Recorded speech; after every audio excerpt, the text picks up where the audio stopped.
porção semanal Vaishlach. E enviou Jacó mensageiros à sua frente a Esaú, seu irmão, à terra de Seir, ao campo de Edom. Ordenou-lhes, dizendo: assim direis a meu senhor, a Esaú: assim falou teu servo Jacó, com Labã: morei e demorei-me até agora. Preste atenção nessa estratégia aqui, olha o que ele manda falar para Esaú: com Labão morei e demorei-me até agora. Tive bois, jumentos, ovelhas e servos e servas, e mandei anunciar a meu senhor, a fim de conseguir graças a teus olhos. E voltaram os mensageiros a Jacó, dizendo: fomos ter com teu irmão, com Esaú, e também ele vem ao teu encontro, e 400 homens com ele.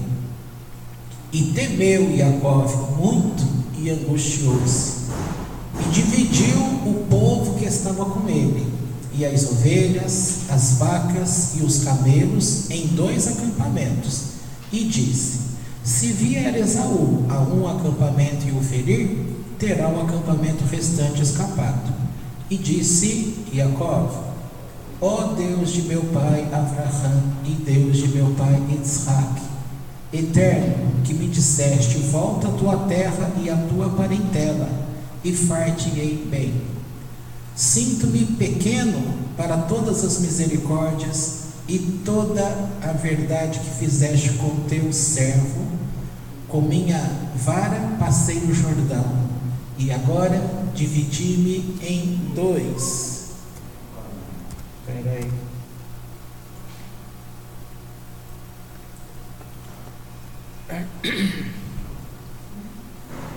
Isso, dividi-me em 2 acampamentos. Livra-me, rogo, da mão de meu irmão, da mão de Esaú, porque eu o temo. Talvez venha e me fira mãe com filhos. Vocês conhecem a música Catonte, me coraçadinho. Isso aí, do Jonathan. Essa música é bonita. É a frase que Jacó fala aqui. Catonte, a música Catonte, bonita. Quem quiser ouvir, procura no YouTube que tem. Seguindo aqui: e disseste: far-te-ei o bem, porei tua semente como a areia do mar, que não é contada, porque é muita. Isso ele está repetindo a promessa que foi feita aos pais, né? Dormiu ali naquela noite, tomou do que veio à sua mão, presente para Esaú, seu irmão. Quais foram estes presentes? 200 cabras, 20 bodes, 200 ovelhas, 20 carneiros, 30 camelos e suas crias, 40 vacas e 10 touros, 20 jumentas e 10 jumentinhos, e deu em mão de seus servos cada rebanho à parte, e disse a seus servos: passai adiante de mim, ponde espaço entre rebanho e rebanho. E ordenou ao primeiro, dizendo: quando te encontrar Esaú, meu irmão, e te perguntar, dizendo: de quem és, e aonde vais? De quem são estes diante de ti? E dirás: de teu servo Jacó, presente que envia meu senhor a Esaú. Eis que também ele vem atrás de nós. E ordenou também ao segundo, também ao terceiro, também a todos os que iam atrás dos rebanhos, dizendo: desta maneira falareis a Esaú quando o encontrares, e direis também: eis que teu servo Jacó atrás de nós, porque disse para si: apaziguarei sua ira com o presente que vai diante de mim, depois verei seu rosto, e talvez me aceite. Vamos parar aqui. Essa é uma história bastante conhecida, creio que vocês já têm uma noção boa dela no coração. Portanto, eu tinha pedido para que você se atentasse ali à estratégia que ele estava usando, né? Dizendo: com Labão morei e demorei-me até agora. Todo mundo sabe que Yaakov, ele era um tzadik, um justo. Isso aí é fato.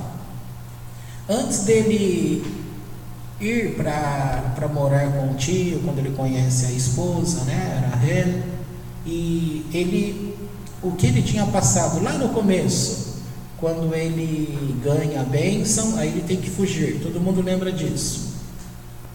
Nesta fuga, ele, ao invés de ir direto ao destino, ele vai para as tendas e vai estudar Torá. Ele passa 14 anos lá. Depois ele volta, aí que ele vai cumprir o destino. Lá nas terras do tio, ele fica 20 anos. O Eterno nunca tinha dito para ele, em princípio, que era para ele voltar, tá? Aqui todo mundo lembra as variadas vezes que o tio o enganou, tá? Vocês têm noção de quem era Labão? Quando a gente falou quando você vai falar lá na frente de Balaão vem dessa geração de Labão. E Balaão é tido lá no meio dos povos como um profeta semelhante a Moisés. E em alguns momentos ele era reconhecido como maior que Moisés. Então essa arte de feitiçaria, conta o Midrash, que ele aprendeu com Labão, com aquela geração. Então Labão, por um lado, ele era um homem muito temido, porque quando ele encontra Raquel naquele poço e ele já se apaixona, os dois se apaixonam, né, e dão o beijo, ela diz a ele que você sabe que meu pai vai te enganar. É onde eles então montam aquela estratégia, que ele iria fazer 3 perguntas e ela iria responder. Só que havia um combinado em família. Como eles eram parentes, aqui tinha as 2 irmãs, Leá e Rahel. E lá do lado dele tinha Esaú e Jacó. O combinado era que era um irmão para cada irmã. Então Esaú iria casar-se com Leá e Jacó iria casar com Raquel. Até então esse encontro estava tudo dentro do previsto, tá? Vocês já ouviram um termo muito famoso para vocês lá do Novo Testamento? Usaram muito essa frase: a oração do justo pode muito em seus efeitos. Está no Novo Testamento, mas isso é Torá? É Torá. A oração do justo pode muito em seus efeitos. Conta o Midrash, portanto, que Leá era uma mulher justa, temente a Deus, e ela sempre se interessou pelas coisas de Deus, e ela conhecia desse artigo que dizia: quando os irmãos crescerem, cada um pegará as suas irmãs. E ela começa a perguntar. Não tinha Facebook naquela época para ela entrar no perfil de Esaú e conhecer quem era o príncipe dela. Não tinha Twitter, não tinha internet, não tinha Instagram, né? Então ela então fala assim, olha para o céu e fala: Instagram, o meu incômodo, eu preciso saber quem é este homem a quem está destinada a minha alma. E ela começa a perguntar para o Eterno de todo o coração, como uma mulher justa que era, e ela contava para o Eterno o rito Bodenut que a gente vem estudando, tirava aquele tempo durante o dia para poder conversar com o Eterno pelos campos. E ali ela abria o coração, rasgava o coração, e ela dizia: eu conheço que há essa promessa, mas eu quero um homem que realmente conheça a Ti como Deus, como Eterno, como Senhor, Criador de todas as coisas. As promessas que eu conheço da Tua parte, entendeu? Ainda que não tinha correio da forma que conhecemos hoje, não tinha o Sedex 10 para chegar no outro dia até 10 horas da manhã, não tinha como. Então ela precisava o quê? Receber no coração a revelação do Eterno, de quem era aquela pessoa, e conversando, procurando saber. A fama, desde aquela época, ela vai longe. E a fama, portanto, que este homem tinha, qual era? De um homem rebelde, que não curtia Deus, que afrontava, que tinha se casado com outras mulheres para afrontar o pai, que descumpria mandamentos da Torá, embora diante do pai ele se fingia de quem era muito temente ao Deus da Torá.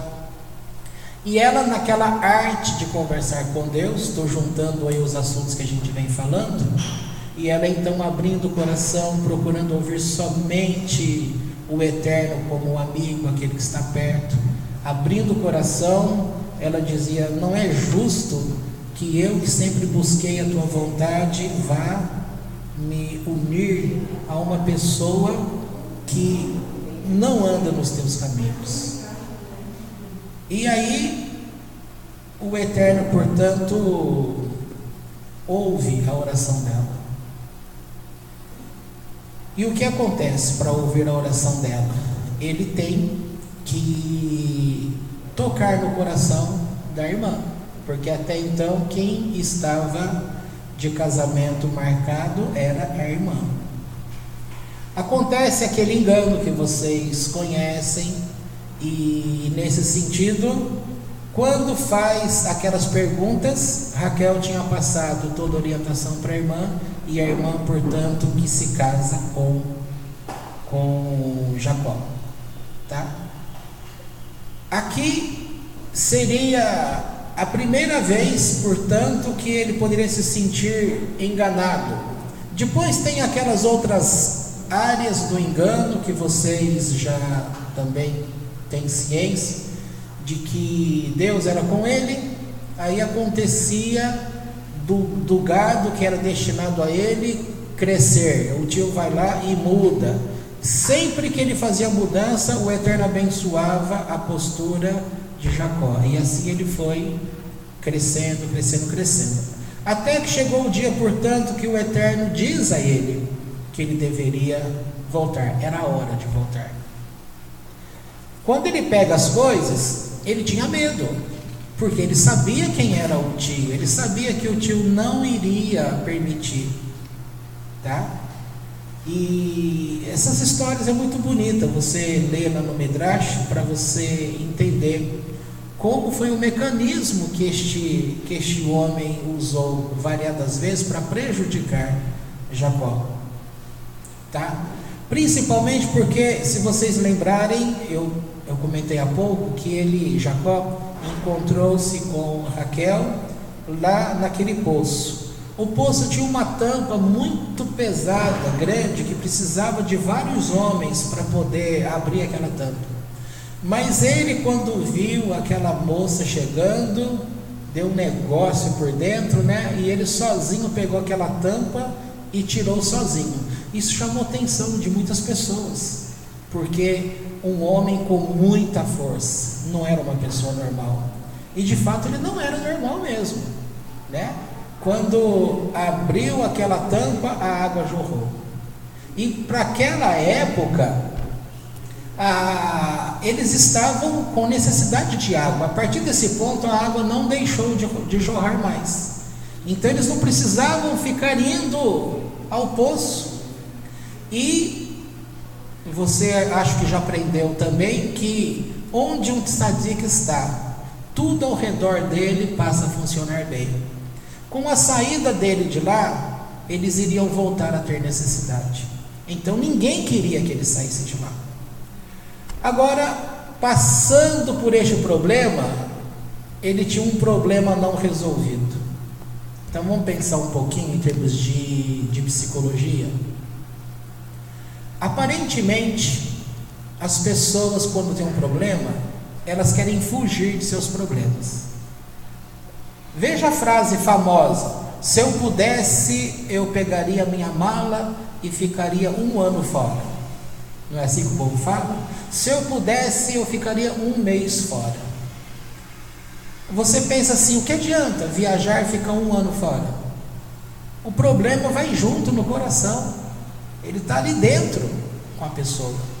Aí você se distrai com o momento da época, passa-se o tempo, como passou estes 20 anos que ele ficou ali com o tio, a ocupação diária, as coisas, né? Depois vem um casamento, vem os filhos, vem os problemas do dia a dia, tudo isso preenche o dia e faz aparentemente que a pessoa se esqueça do problema mal resolvido.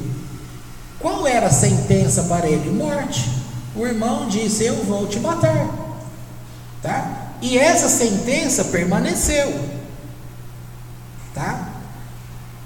Basta lembrar a palavra que está em Eclesiastes, que quando diz: nem no teu quarto amaldiçoes o rei, porque aquele que tem asas dará notícia da tua palavra. É sabido, conhecido, que existem potestades dos ares, são Shed, que vão captar esta mensagem, esta palavra, e isso tudo vai criar uma forma de, entre aspas, escravidão, tá? Uma escravidão psicológica numa pessoa. Imagina, ele fala com o tio dele, quando o tio vai atrás, né? E o que acontece nesse retorno dele? Houve morte? Pensa. Será que você não está entendendo o que eu estou falando? Estou dizendo o seguinte: quando eles saíram de lá, o que Raquel fez? Foi lá e pegou um dos terafim do pai. Ele não sabia. Quando o pai deu falta, viu que tudo tinha sido levado, ele sai mais bravo ainda, e ele sai esbravejando. Jacó não sabia. Jacó joga a palavra: com quem encontrar este Deus, a pessoa morre. Com quem que foi encontrado? Com Raquel. Ele não sabia. Ora, ele saiu com a palavra de morte, agora ele está voltando com a palavra de morte. Um assunto não resolvido. O assunto não resolvido, ele sempre vai aparecer, ainda que passe anos e anos da tua vida. Por isso precisa acertar as contas no banco celestial. E lá não é uma associação limitada. O banco celestial, ele tem um presidente, que é o Eterno. Por isso, por mais que Jacó tinha condições de praticar esta arte de conversar com Deus, era tanta coisa para conversar com Deus, para resolver, para colocar, que a gente esquece que alguma coisa aconteceu, né? Alguém aqui fala que lembra do passado? Você lembra do passado? Se for te perguntar, você vai lembrar de algumas coisas. Mas quando houve problemas no passado, você diz aqui no nosso meio: não, isso aí ficou lá atrás. Eu já falei várias vezes aqui para vocês: não fica lá atrás. Por mais que você não perceba hoje, essa sentença está sobre você. Falando de uma outra forma, usando um outro conceito, há um anjo do Eterno. Então vamos pensar igual desenho. Tem-se o céu e há uma porta. Esta porta é por onde desce os decretos sobre as pessoas aqui na terra. Um anjo guarda esta porta e é ele quem vai descer com estes decretos. Há decretos bons e há decretos ruins, tá? tudo está dentro de um equilíbrio. Se tem o branco, tem o preto. Se tem o bom, tem o ruim. Se tem o que serve, tem o que não serve. Se tem o passado, tem o presente.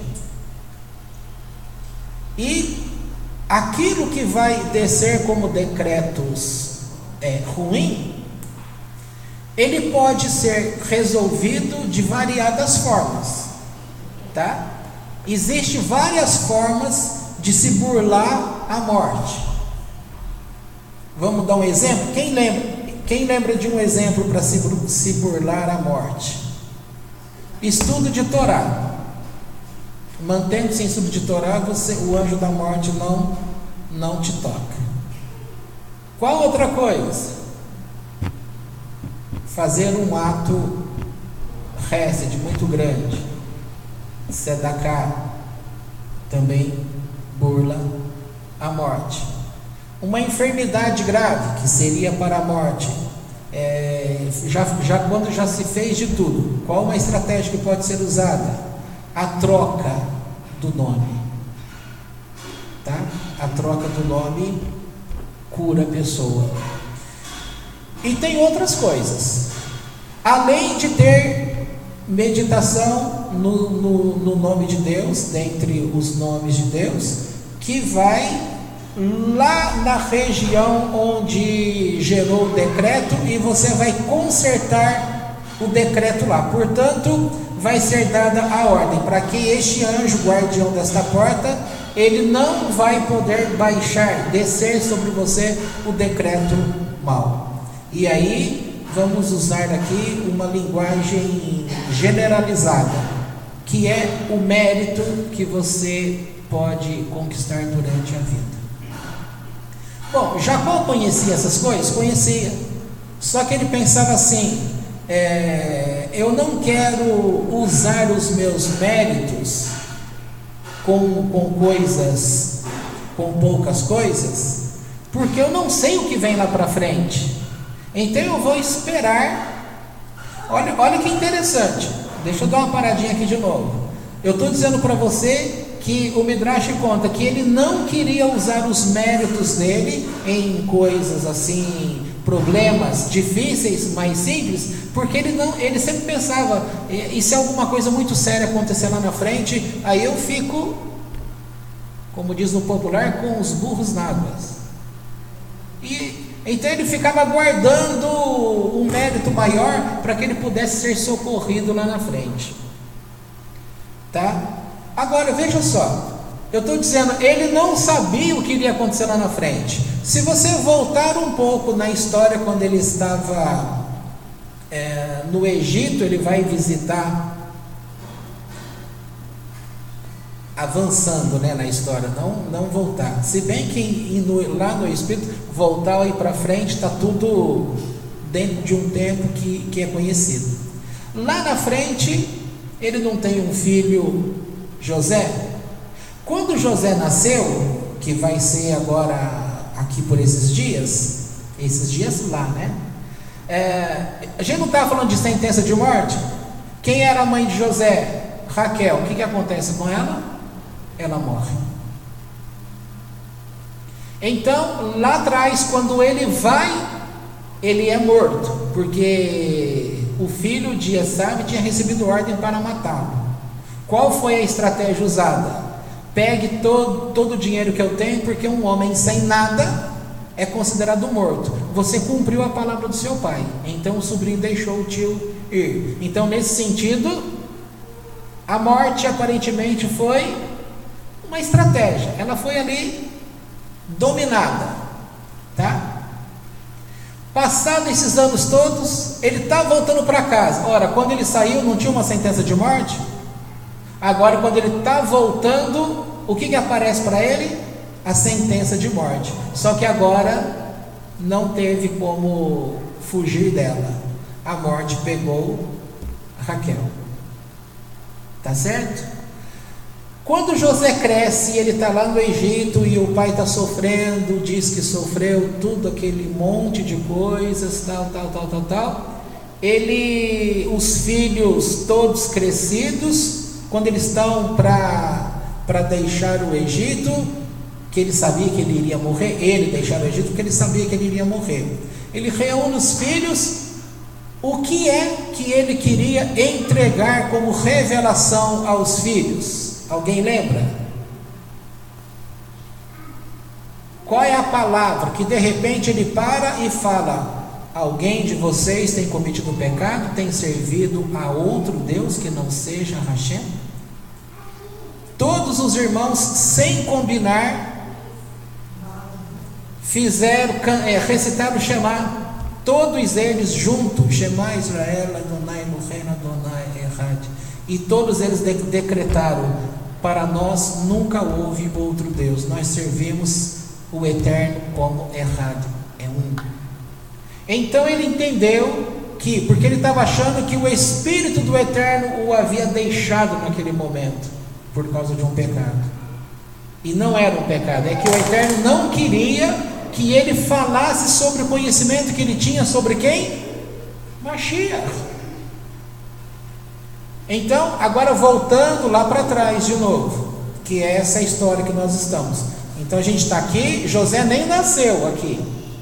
Eu fui lá no tempo que José nasceu, cresceu, já era, tá? E agora ele já era rei no Egito, ele está morrendo, ele, o pai.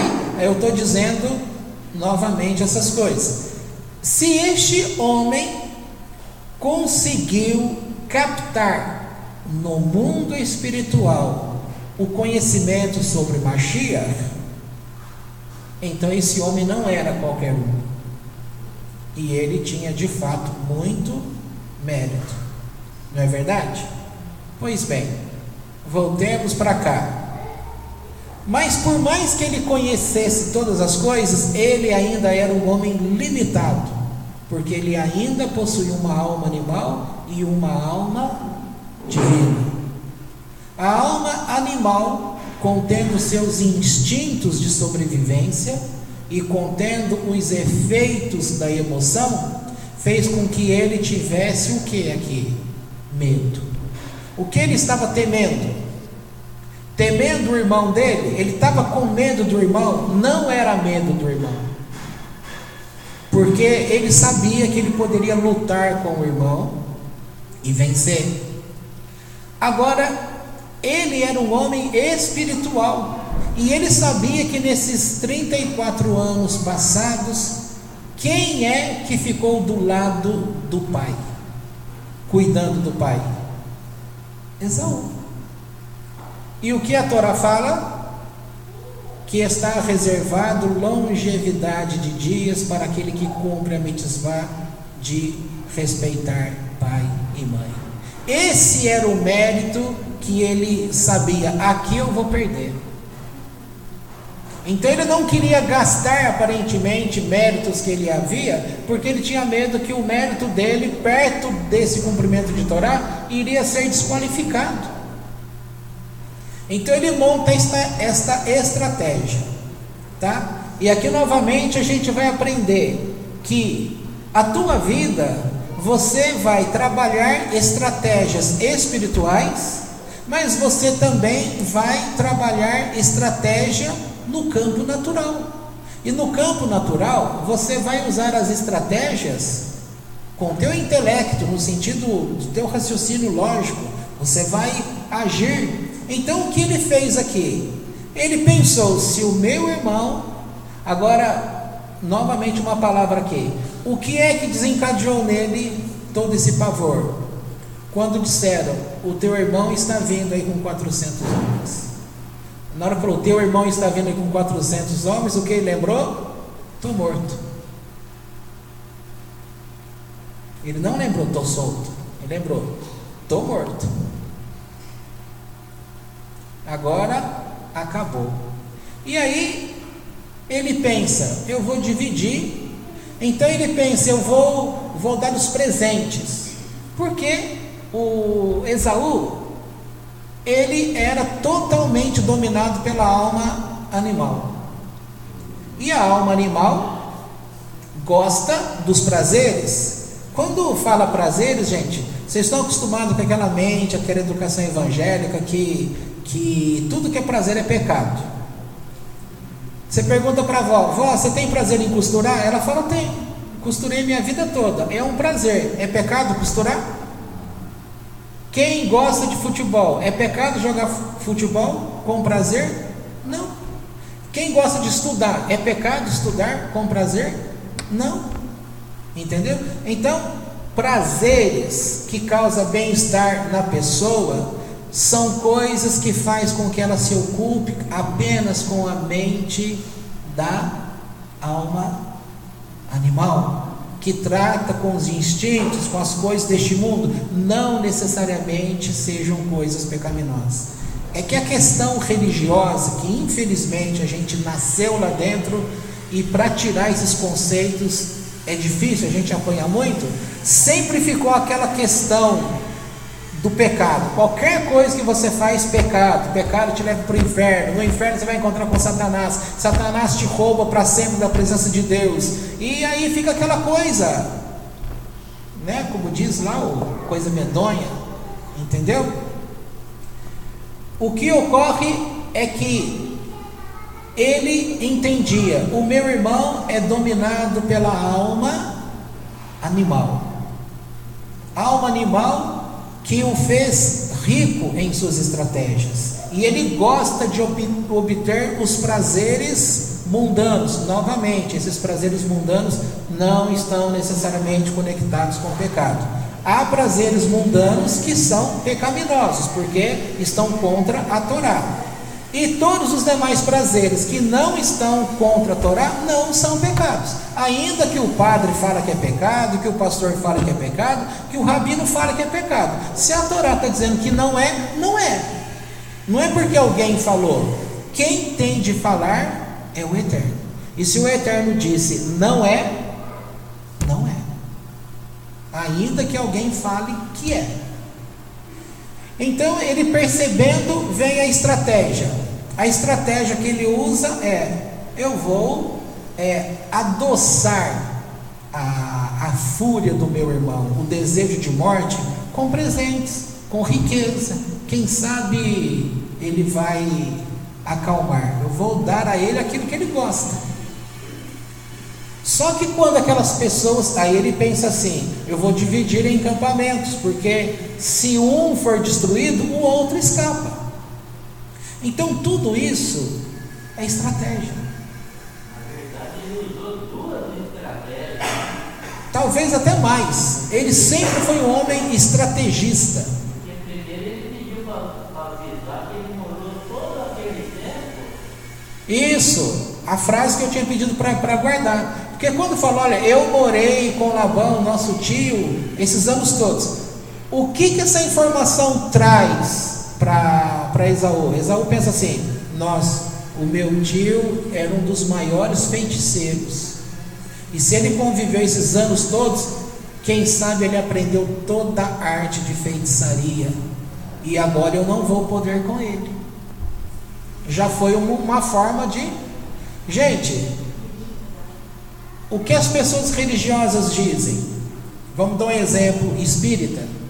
O espírita de Umbanda, não estou falando mal, estou falando do que acontece no dia a dia comum aí. O espírito de Umbanda, de Candomblé, de sei lá, tá? Quando há uma discussão na rua com alguém, com algum vizinho, na hora da fúria, o que ele fala? Vou fazer um feitiço contra você. Fulano tem medo? Nossa, se tem medo. Já viu o evangélico ter medo dessas coisas? Tem ou não tem? Hã?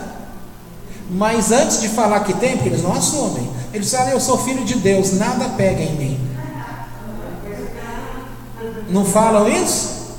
Falam, nada pega em mim. Aí quando manifesta um shade numa pessoa, como que a grande maioria do povo que diz servir a Deus não sabe se relacionar com uma pessoa que esteja totalmente dominada?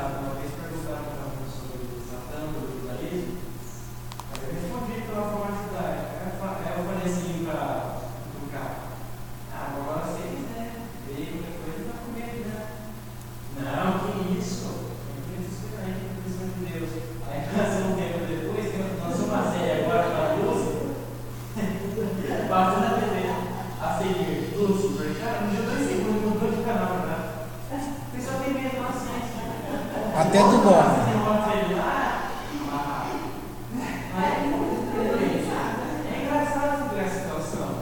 Uhum. É o famoso pegar a pessoa no contrapé, né? Quando vem para as estátuas que ficam em altar, muda de lado para ficar de costas. Uhum. Por outro lado, uma forma, quem não está habituado com convivência espiritual, seja ele de a religião que for, ele tem medo. Por que tem medo? Justamente porque os teus sentidos, ele sabe, os teus sentidos te provam que uma força dessa, desconhecida, incorpórea, ela não tem corpo, essa força, que você pode chamar de demônio, disso ou aquilo, ele atravessa essa parede. Se você sabe que ele atravessa a parede, você atravessa a parede com o teu corpo? Não, teu corpo é material, a parede é material. Você vai passar lá, teu espírito até passa, porque aí você morreu, né? Porque o corpo ficou do lado de cá. Então, a tua mente, ela prova para você que você é limitado e você é nada diante desta força. Ainda que você, conhecendo os preceitos de Deus, você poderia ter o controle das coisas, estar acima dessas coisas, entendeu? Só que a mente humana, ela vai provar para você que diante dessas coisas eu não tenho chance. Aí você tem medo. É onde as pessoas são pegas no contrapé. Diga. Quando eu trabalhava na Rede, no fim de ano, eles ajustavam um ajudante para mim. Ela se chamava Alcine. Então, ela foi até o gerente e falou assim para o gerente que era para o gerente mandar eu embora para ela ficar. Porque no serviço que eu fazia era uma pessoa só. Aí, ela dizendo para mim depois. Aí um dia ela faltou. Aí eu falei para ela no outro dia, eu falei, Alcira, você estava doente? Ela falou, não. Eu falei, porque onde você não veio trabalhar? Eu falei assim, não sabe onde eu fui? Eu fui no centro espírita para eles mandassem a hora sair daqui para mim ficar no seu lugar. E aí eu disse para ela, você vai atrás dessas coisas? Eu falei, você não sabe que na frente de tudo isso está Deus? E eu não fiquei com medo, porque eu não acreditava em Deus, não naquilo que ela fez procurar. E eu trabalhei lá 15 anos. Isso aí que a avó está falando é uma outra estratégia de você sempre ter confiança. Confiança no relacionamento com Deus que você tem, confiança naquilo que a Torá explica e coloca.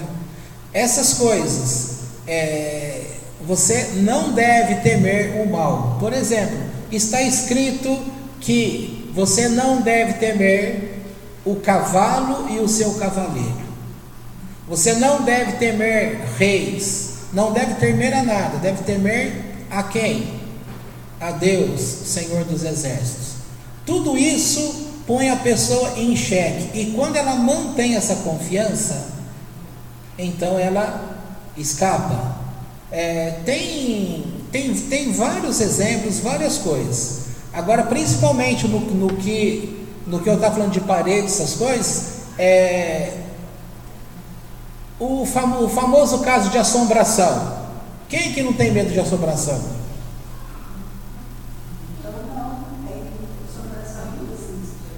Claro que existe. Eu nunca vi, aliás. Ué, a senhora pode nunca ter visto, mas se acontecer algo perto, eu duvido que a pessoa não vá correr. Eu conheci um rapaz, ele era guarda noturno, tomar conta de construção. Foi contratado para tomar conta da construção. Entrava lá 6 horas, o pessoal tá indo embora, ele ficava lá. Gente, ó, vou até pular esse caso, eu vou dar um exemplo daqui desse prédio nosso. Fui ajudar uma determinada pessoa que precisava de um lugar para morar, falei, vem ficar aí em cima tem quarto com banheiro, você pode ficar aí. E ele era o quê? Naquela época nós estávamos com uma igreja evangélica ainda. E ele vinha de uma igreja famosa aqui em Campinas, uma igreja batista. E ele contando, me chamou, estava até branco, dizendo que minha mãe ouviu isso aqui, todo mundo ouviu, ele contou aqui pra gente, né? Chegava à noite, tá lá dormindo, ele acordava, aquele barulho. Daqui a pouco, pá! Tentar ficar calmo. Porta abrindo, aí ele vem, olha no barracão, olha para cá, desce, olha, mas cadê essa porta abrindo? Foi ficando apavorado. E ele está dentro de um prédio que diz, o prédio da igreja é guardado por Deus, demônio não tem. Não dormia à noite, o pavor. Aí eu deixei ele ficar castigado aí uns dias. Aí eu falei para ele, não precisa ter medo não, é o barracão aqui do lado. Ele tá com a telha lá em cima quebrado, essa ventania que dá, pega justamente aquela porta lá do canto e é onde ela fica, indo e vindo. É simplesmente a porta do barracão, não é fantasma, não é demônio. É isso. É o medo. Gente, quem que nunca teve medo quando você coloca uma toalha ou uma calça sua pendurada em alguma parte do quarto? Você dorme, você esquece, quando você acorda à noite, você abre o olho, você não vê uma forma de uma pessoa como um fantasma te olhando? Não sentem medo? E quando fala que fulano morreu e vem te buscar? As pessoas não têm medo? Gente, mexeu com o lado espiritual, mexe com o lado da fantasia da pessoa. E a fantasia, ela consegue modelar aquilo que você enxerga, aquilo que você ouve. Mas a questão aqui hoje não é falar sobre esses assuntos, tá? Isso aí a gente já conversou várias outras vezes. A questão aqui é falar que algo que ficou no passado, ele não perde o aspecto. E se for, sim. Quando eu fui lá pro Judazinho, a gente foi andar à noite, aí o Alex andou lá, eu percebi que estava olhando assim, Alex, você fez errado? Aí ele, assim, tudo assim lá, não, tinha uma pessoa na fronteira ali, quando a gente passar toda a gente ia e voltava, eles tinham que fazer assim, colocavam mudança, a gente conseguiu, aí aquela vez quando você chamava a gente para o cemitério, aí fica aquela visão para você também que tinha 2 pessoas lá. Até quando a gente serviu dormir, traz uma cadeira para você. Foi mesmo. As 2 vezes que aparece a cadeira lá. A casa que você morou quando você era jovem, quando minha mãe ia no banheiro, só quando você ia para ela. Isso é verdade, vó. A casa que a gente morava no Cambuí, Rua Diogo Prado, número 35. Só não lembro o CEP e nem o telefone da época. Todo mundo de casa, exceto minha mãe, ia no banheiro, apertava o interruptor, a luz acendia. A minha mãe ia lá em seguida, se eu saísse do banheiro e desligasse a luz, ela entrava em seguida, a luz não acendia para ela. Aí tinha que chamar alguém, vem cá, acende a luz aqui para mim. Uma outra pessoa lá acende, apertava, a luz acendia. Se ela apertasse, a luz não acendia. O banheiro. E aí? Tem várias histórias, tem várias coisas. No corredor. Esse caso também é legal, né? Aquele era um corredor, era meia-noite e meia, mais ou menos, estava assistindo televisão. Aquela casa era assoalho, né? E a primeira porta à esquerda era o quarto da Lu e da Rose, né? E a cama lá ficava uma desse lado e uma de cá, era isso, né, Lu? A cama da Lu era do lado da parede, que fazia a parede com a sala. Minha mãe dormindo na sala, eu estou ali vendo TV e estou escutando o assoalho assim, como alguém pisando, né?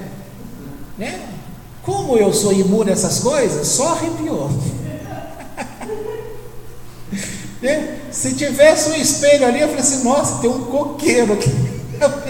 Que aí ia ficar assim, uma palmeira. E aí, eu olhando e tentando me convencer, que nada, o mal não pode me fazer nada. Eu temo a Deus, que mal me fará o homem. O meu problema não era o homem ali, né? Era o homem que morreu, é assim que a gente pensa. Aí, eu não queria olhar para o corredor, que eu também estava com medo de olhar para lá, vai que eu vejo alguma coisa, né?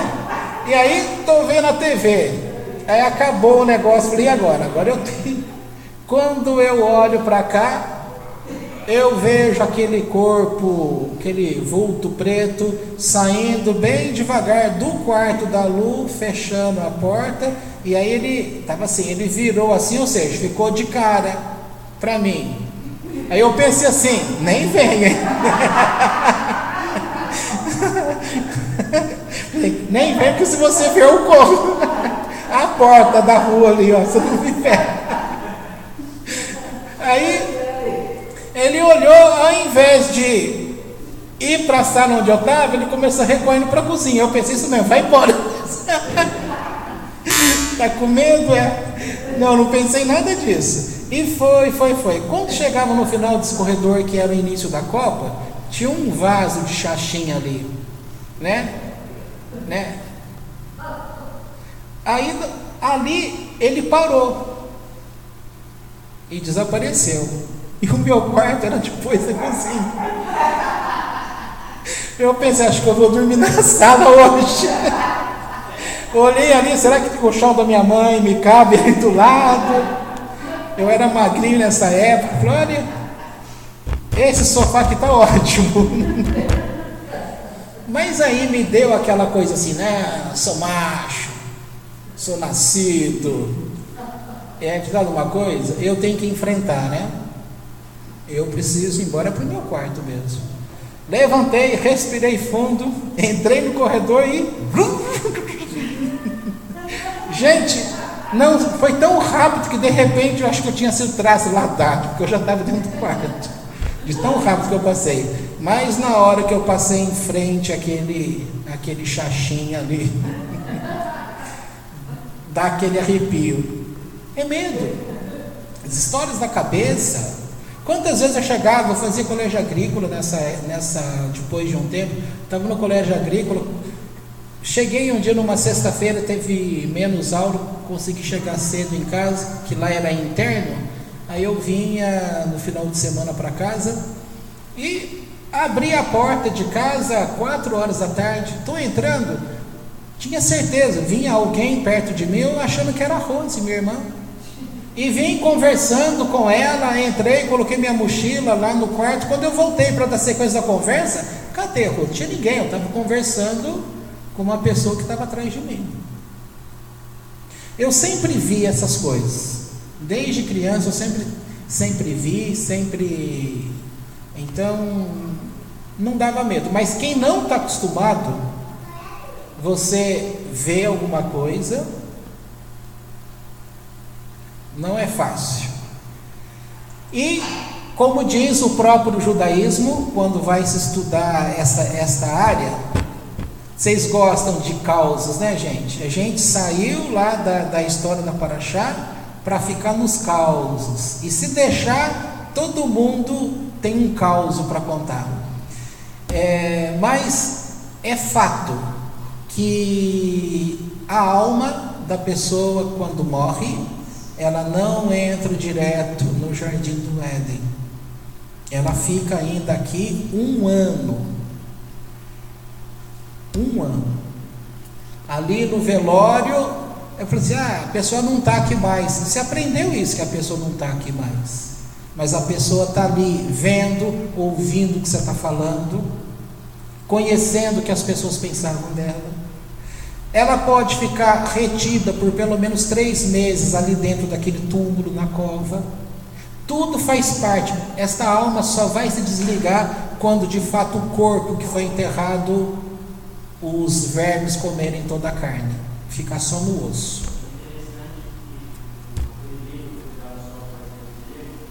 Peraí, deixa eu só falar o nome do livro. Tem um livrinho aí de 50 páginas que chama, você lembra o nome? A Jornada da Alma, tá? É um livrinho de 50 páginas que ele conta isso daí, que quando o pai dele morreu, que era rabino, cada um que chegava lá falava do estado da alma do pai, onde é que estava.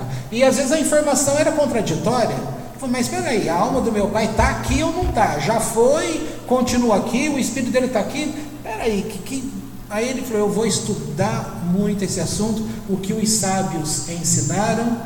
E aí depois que ele fez toda essa pesquisa, ele escreveu esse livreto.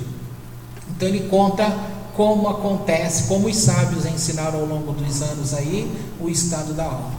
Agora pode falar. Aí nesse livro, Cuidado com a Porta, ele coloca 2 seres, que pode ter um mistério, seria o demônio, e um chamado Mur. Cuidado, sua alma pode estar em perigo, do rabino Avraham Rahamovitz. Chamado Mur. E ele fala que essa classe, elas são almas que ficam presas nesses mundos, e os anjos corriam para eles e maltratavam essas almas. E que muitas delas se refugiavam em pessoas. E aí que na proibição da Torá entrar em contato com o morto. Isso mesmo. As coisas que acontecem no centro espírita, de falar com o morto, essas coisas, a Torá fala que são perigosas, porque você não pode entrar em contato com a pessoa realmente, mas pode ser esse lua que está se passando por ela. E ao entrar em contato, a pessoa pode até transmitir depressão, até mesmo a regularidade, como chama, crise da sustentabilidade, assim, que a pessoa conduz. E várias outras. Dupla personalidade. Esquizofrenia, em alguns casos, essas vozes, elas ficam externas. Então a pessoa acaba ficando louca nesse sentido. Ele fala que esquizofrenia é um problema espiritual. E recentemente, agora saiu um artigo, que eles acharam de onde vem essas vozes. Se não me engano, fica nessa parte do cérebro. Atrás ou aqui na frente? Aqui. E se for ver, aqui é um fino que para. E aqui para, o judaísmo é a proteção da divina. Então seria ficar em casa. E aqui fica a orelha também. Aqui. Mais no alto.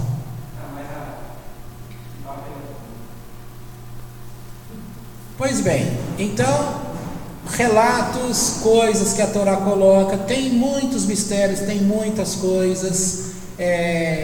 De fato, almas, elas podem ser vistas, tem um monte de coisa, tá? Mas a questão aqui não era falar desses assuntos de morte, quem fica retido, o que acontece. O importante era mostrar aqui que o vínculo emocional, tá, de uma pessoa, que aquela palavra de morte que ficou, embora os anos se passaram, cumpriu a palavra de morte. Não caiu nele, mas caiu dentro como se fosse ele, porque ele e ela era um. Não é isso que diz? Que o marido casa e vira um, então a morte alcançou. Agora, por que alcançou foi em Raquel e não nele?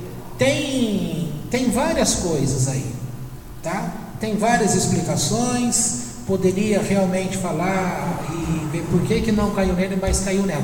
A verdade é que caindo nela, caiu nele também, porque uma parte dele acabou, porque ele era hiper, mega apaixonado por ela. Isso. isso, os anos se passaram, mas cumpriu, tá? E isso tem que ser levado em conta, as coisas que para a gente ter uma vida estável, a gente tem que aprender a resolver os nossos vínculos, porque quando não se resolve vínculos, a gente acaba ficando doente emocionalmente. A doença emocional, como ele acabou de falar ali, ela serve de abrigo para a Shade, tá? Muitas doenças, medo, ansiedade, depressão, essas coisas todas, esses nomes genéricos como medo, raiva, ira, ódio, tudo isso acaba sendo nomes de forças espirituais, que pode se chamar até de demônios, que atuam na vida de uma pessoa, tá? E agem sobre ela. Agora, explicar como essas coisas são, não é o momento dessa aula, não é agora. Mas que acontece, isso acontece. A gente atendendo pessoas como consultório, nesses anos todos, o que a gente mais vê são essas coisas, tá? Muito, muito e muito mesmo. Depressão nem sempre é. Existe a depressão no sentido literal? Existe. Mas a grande maioria esmagadora delas são aprisionamentos. E quando você... por isso que sessões, que eu não sou como psicólogos que tem por aí, que mantém aquele contrato, que a pessoa tem que fazer sessão semanal, tal. Eu vou de uma em uma. Por quê? Quantos casos basta um aconselhamento, resolveu-se o problema? Por quê? Porque era espiritual, tá? E não precisa ficar ali naquela enrolação de terapia, tá? Os psicólogos que fazem isso, ele tem que seguir a técnica. Eu vou agindo junto com o conhecimento do lado espiritual, então ganha-se tempo, tá? E o Eterno, graças a Deus, sempre ajudou. Eu nunca estou sozinho ali, sempre Ele está ajudando e está dando os toques, né? Quantas vezes atendendo pessoas, eu estou olhando para ela, de repente o rosto dela muda. Já viu em televisão quando a imagem vai mudando e a pessoa ou vai envelhecendo ou ela volta no rosto de jovem? Estou conversando com a pessoa, de repente o rosto dela vai mudando, e eu vejo a pessoa, por exemplo, com uma idade de 15 anos. Aí eu falo para ela: quando você tinha 15 anos, aconteceu o quê? Me conta aí a tua história quando você tinha 15 anos, porque eu tinha certeza que o problema estava ali. Por quê? Porque Deus estava mostrando ali que era a faixa etária de 15 anos. Às vezes, eu estou falando 15 anos, às vezes era 16, 17, mas a fisionomia era a mesma. Então, vai agindo, entendeu? E eu atendi uma garota uma época que ela falou: olha, eu fiz tratamento na Unicamp com fulano, falou o nome. Eu tinha estudado o livro na faculdade desse professor que foi o terapeuta dela, o psiquiatra dela. Aí eu pensei comigo: se ele não deu conta dela, ela fez tratamento por 9 meses e fala: não tive melhora nenhuma. Eu pensei: quem sou eu em conhecimento técnico perto desse grande nome, um doutor famoso que tem aí? Em 3 meses mudou a vida dessa mulher. Agora, foi conhecimento somente da psicologia que mudou essa mulher? Não, foi conhecimento daquilo que é psicologia associado àquilo que a Torá declara sobre essas coisas, tá? Isso muda, a experiência da pessoa muda, tá bom? Isso é muito importante. Sempre que tem um trauma de uma pessoa, abuso, essas coisas, sempre envolve aprisionamento, sempre. O caso que a gente está falando aqui, Jacó está saindo, houve uma vivência com a morte, ficou preso nele, ficou ligado. É como se lá em cima tivesse aquelas mãozinhas do quem controla a marionete, é como se lá em cima ficou lá o controle e aquela linha como que invisível prendendo Jacó, tá? manipulando. Tá?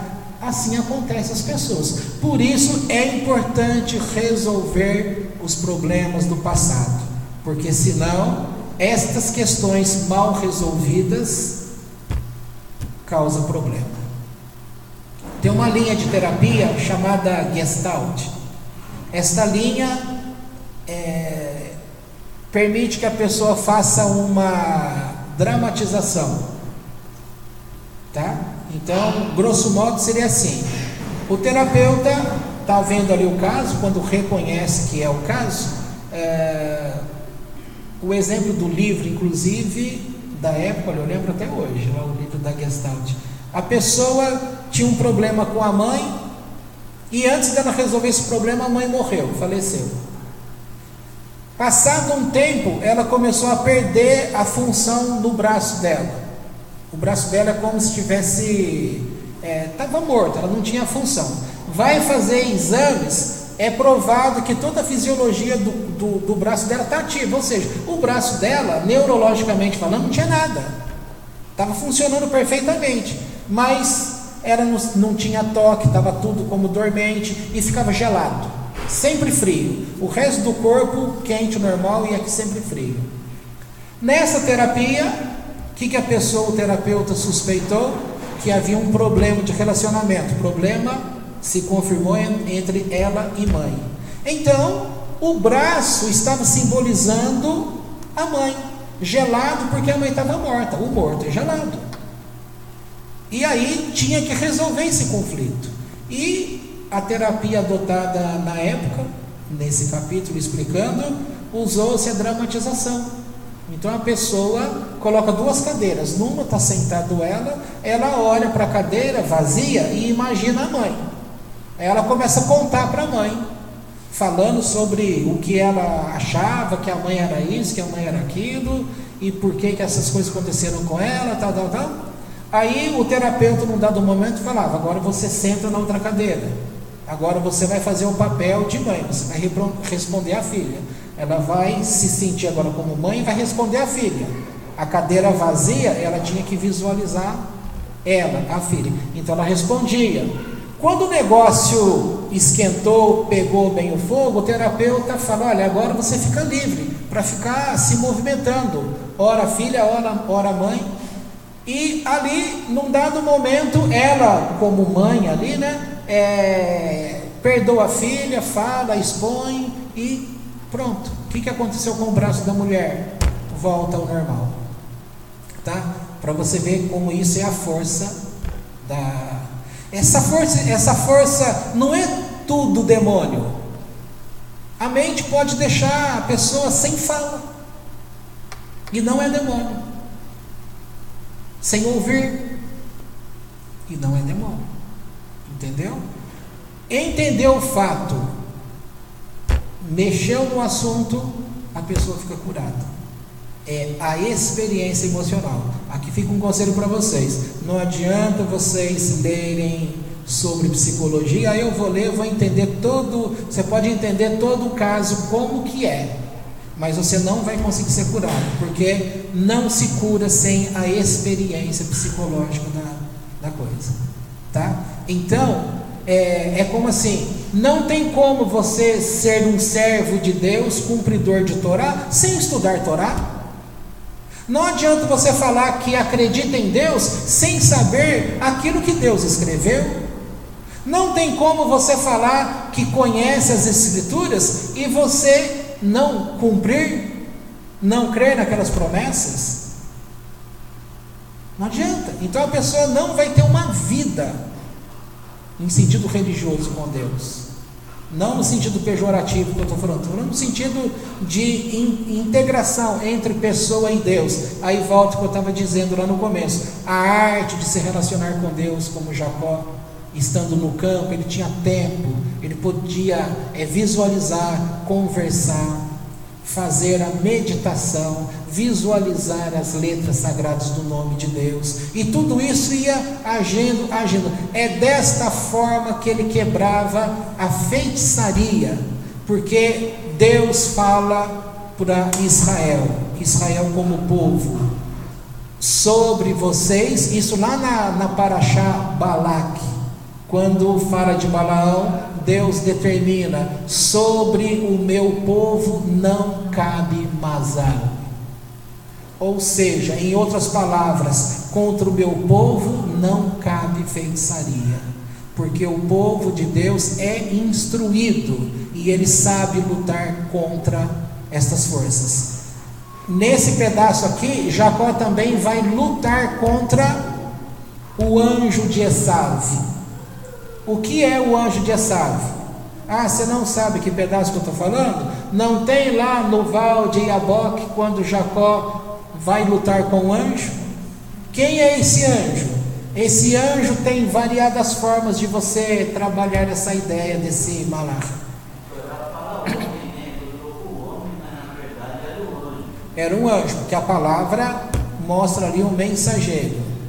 Esse chamado anjo de Esav significa o quê? É igual essa relação que eu estou falando. O que acontece em cima, acontece embaixo.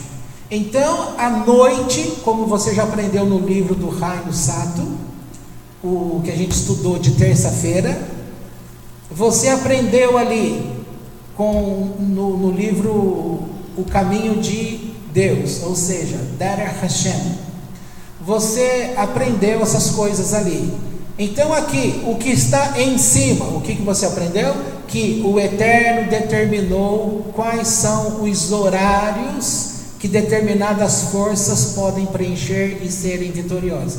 Um horário que essas forças são fortes. Então a força da escuridão é forte no período da noite. Diz aí o texto da Torá que enquanto estava noite, quem estava prevalecendo nessa luta? Esse anjo de Esav. Quem é esse anjo de Esav? É como se fosse, entre aspas, o anjo da guarda de Esav, aquele que tem o combate na região espiritual. O combate se determina na região espiritual. Eles lutaram a noite toda. O vencedor dessa batalha seria dado vencedor aqui em terra. O que aconteceria em terra nos próximos dias? O encontro de Jacó com Esaú.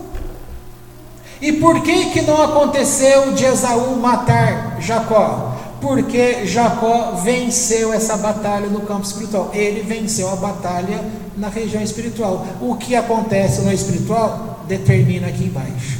Então ele venceu no plano espiritual o anjo de Esav. As estratégias, lutou, usou do que ele podia usar. E este anjo, quando foi amanhecendo o dia, quem que prevalece durante o dia? O justo. Então aí você ouve no relato que o anjo fala: então me deixa subir agora. Ele fala: não vou te deixar subir.